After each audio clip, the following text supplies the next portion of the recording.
आज महाराजा अग्रसेन पे बात करूंगा। उन्होंने शुरू में तो मोनोपोलिस्टिक फॉर्मूला रखे थे कि एक आदमी एक ही प्रकार का बिजनेस करेगा ताकि मेरा राज्य एस्टैब्लिश हो जाए।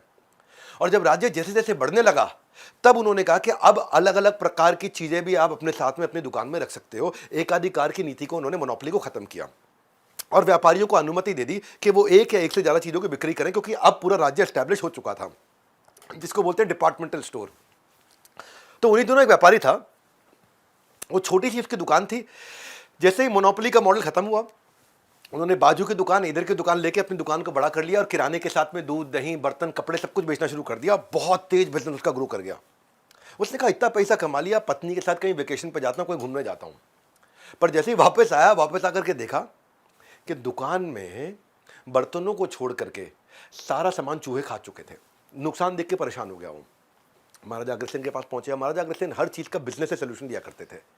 महाराजा अग्रसेन ने उसको अलग अलग तरीके के मॉडल समझाए। महाराजा अग्रसेन ने दुनिया का पहला डी मार्ट और दुनिया का पहला वॉलमार्ट, दुनिया का पहला बिग बाजार बनाना उसको सिखाया। उनको बताया वाइड, डीप, स्क्रैम्बल्ड असॉर्टमेंट्स क्या होते हैं। उन्होंने सबसे पहली चीज़ उनको बताया कि चूहे क्यों आए वहाँ। मालूम, चूहे इसलिए आए क्योंकि वहाँ खाने की चीज़ें पड़ी थी बहुत सारी, दूध, दही, पनीर, शक्कर, आटा होगा तो चूहे आएंगे। तो उन्होंने समझाया लीफो फीफो समझो कि कपड़े, बर्तन, सजावट का सामान, श्रृंगार का सामान वो पहले ला करके रखो और बाद तक बेचो, लेकिन जो दूध, दही, पनीर, शक्कर, आटा है वो हमेशा क्या करो, आखिरी में लेके आओ। Last in first out. वो बाद सबसे आखिरी में लेके आओ, क्योंकि उसकी एक्सपायरी होती है और फर्स्ट आउट, उसको सबसे पहले बाहर निकालो। जो जापान में लीफो फीफो समझाया जाता है, वो महाराजा अग्रसेन ने 5200 साल पहले समझा दिया था। Stock management, rack management, expiry management, LIFO FIFO. उन्होंने बताया कि सामान को 3 हिस्सों में बांटो।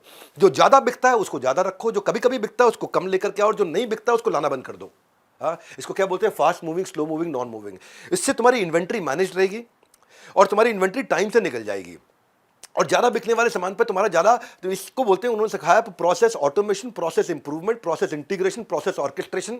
ये बात मानकर व्यापारी ने काफी सफलता हासिल करी और उसने 2 साल के अंदर अपने व्यापार को अलग अलग जगह फैलाना शुरू कर दिया। क्या बेचना है, क्या बचाना है, बेचने बचाने का ये विज्ञान महाराजा अग्रसेन ने बहुत पहले समझा दिया था। ये fast moving, slow moving, non moving, ये सब बहुत पहले 80-20 प्रिंसिपल्स उन्होंने उस समय समझाए थे कि वाइड असॉर्टमेंट क्या होता है। तो उन्होंने अलग अलग प्रकार की दुकानें बनवानी शुरू करी।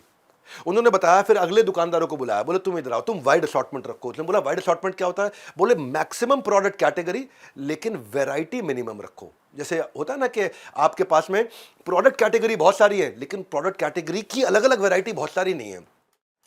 ऐसे होता है डीप असॉर्टमेंट। डीप असॉर्टमेंट उन्होंने क्या समझा है, अब प्रोडक्ट की वैरायटी बहुत ज्यादा रखो लेकिन कैटेगरी बहुत कम रखो। जैसे समझो कि मान लो कोई जूते की, एथलेटिक जूते की दुकान है, उदाहरण लेता हूं आपको आज के समय का। हाँ, तो वो उसके पास बहुत सारे तरह के जूते हैं लेकिन कैटेगरी खाली क्या है, स्पोर्ट्स वाले जूतों की है। ये नहीं है कि मतलब फॉर्मल जूते भी हैं और बाकी चीज़ें भी हैं। तो ये एथलेटिक शू स्टोर हो गया, इसको बोला डीप असॉर्टमेंट। हाँ, एक हो गया स्क्रैम्बल्ड असॉर्टमेंट। तो कुछ को उन्होंने बिग बाजार, डी मार्ट, वॉलमार्ट बनाया। Maximum category, maximum variety. हाँ, जितने ज़्यादा से ज़्यादा कस्टमर तुम ले सकते हो, जिसके पास ज़्यादा कैपिटल था उससे वो काम कराया था, वन स्टॉप शॉपिंग बन जाए तुम्हारी दुकान। जहाँ पे जैसे सुपरमार्केट होता है ना, वहाँ सब कुछ मिल जाएगा आपको एक ही जगह पे।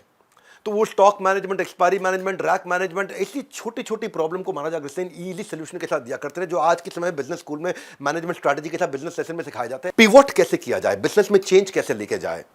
लाइफ में हम जितनी प्लानिंग करते हैं, लाइफ उतना सरप्राइज देता रहेगा आपको। तरक्की के लिए कभी कभी तरीके बदलने पड़ते हैं, तो तरीके बदलने का मतलब है इंप्रूवमेंट साइकिल। इंप्रूवमेंट साइकिल का मतलब है पिवोट।